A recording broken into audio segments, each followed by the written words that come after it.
hier, nous avons exploré au TIAD Camp Revolve le fonctionnement des écosystèmes, et notamment des écosystèmes de montagne, pour voir comment l'intelligence de la vie pouvait inspirer notre intelligence collective et la transformation de nos organisations. Et ça a été l'occasion de se pencher sur quelques-uns des grands principes qui régissent ces écosystèmes naturels et qui peuvent nous inspirer. On a notamment vu l'importance de la diversité dans les écosystèmes. Plus on a d'espèces différentes, plus les conditions de la vie vont être favorisées et plus on va avoir un écosystème résilient.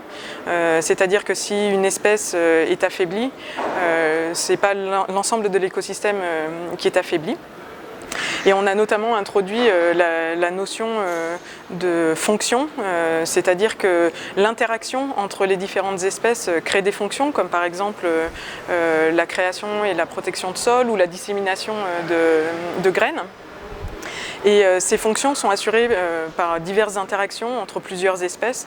Et c'est la redondance en fait, entre ces différentes espèces dans les fonctions qu'elles assurent qui vont permettre à l'écosystème de conserver ces fonctions malgré des perturbations qui peuvent être mineures ou beaucoup plus importantes, comme aujourd'hui le changement climatique. On a tous appris à l'école qu'un écosystème allait bien quand il était en équilibre, et en fait c'est comme dans nos organisations, l'écosystème n'est jamais en équilibre, il est tout le temps soumis à diverses perturbations, petites ou grandes. Pour permettre ce mouvement permanent, il faut également avoir une grande diversité au sein de chaque espèce, donc entre les individus.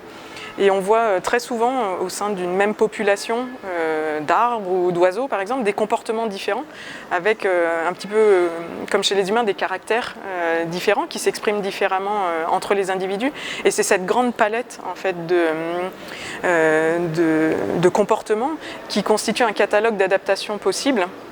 On peut espérer qu'en cas de perturbation, un des individus aura la réponse à la perturbation qui est en cours.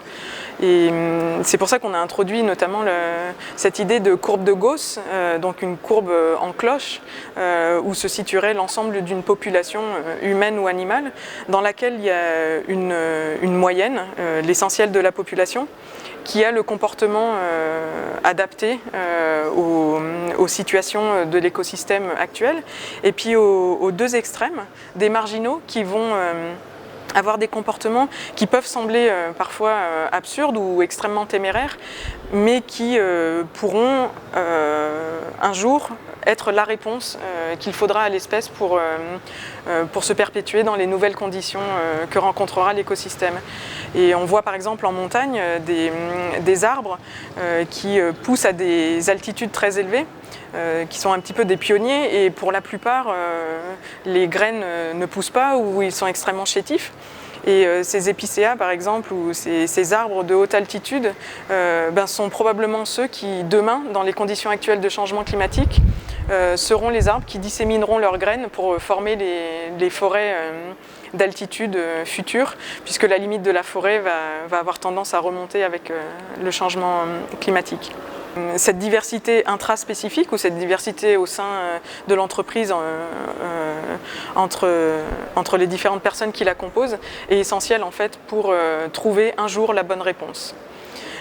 Cette question aussi de la marginalité, c'est aussi la question de l'essai et de l'erreur, c'est-à-dire que certains comportements dans les conditions actuelles de l'écosystème sont condamnés, mais un jour elles peuvent être bénéfiques pour l'ensemble de l'espèce. Donc c'est ces essais qui seront les succès de demain.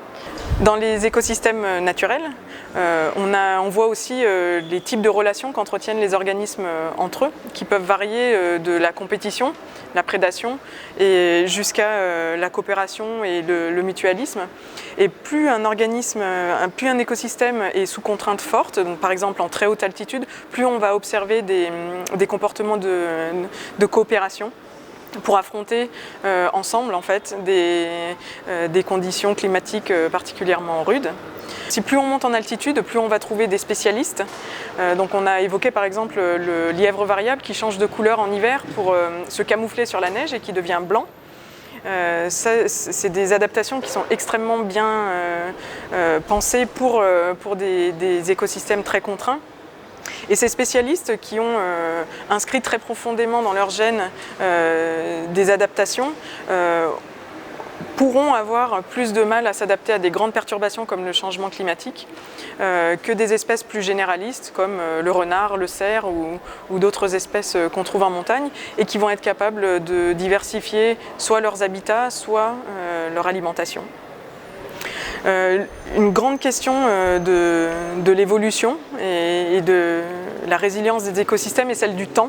Comme dans les entreprises, c'est de laisser le temps à l'adaptation pour se tester, être validé et ensuite se transmettre, soit à travers la génétique, soit à travers la culture, puisque de nombreux animaux ont des formes de culture à travers la sociabilité.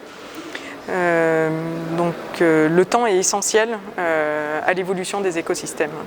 Donc on a vu ces grands principes qui régissent les écosystèmes: diversité, interaction, redondance, coopération, l'importance du temps et d'autres.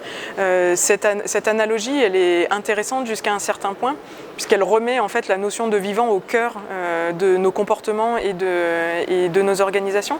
Mais elle a bien entendu des limites, puisqu'il y a des spécificités évidemment à nos organisations. Comme par exemple la question de l'objectif ou des intentions. Il n'y a pas d'intention dans la nature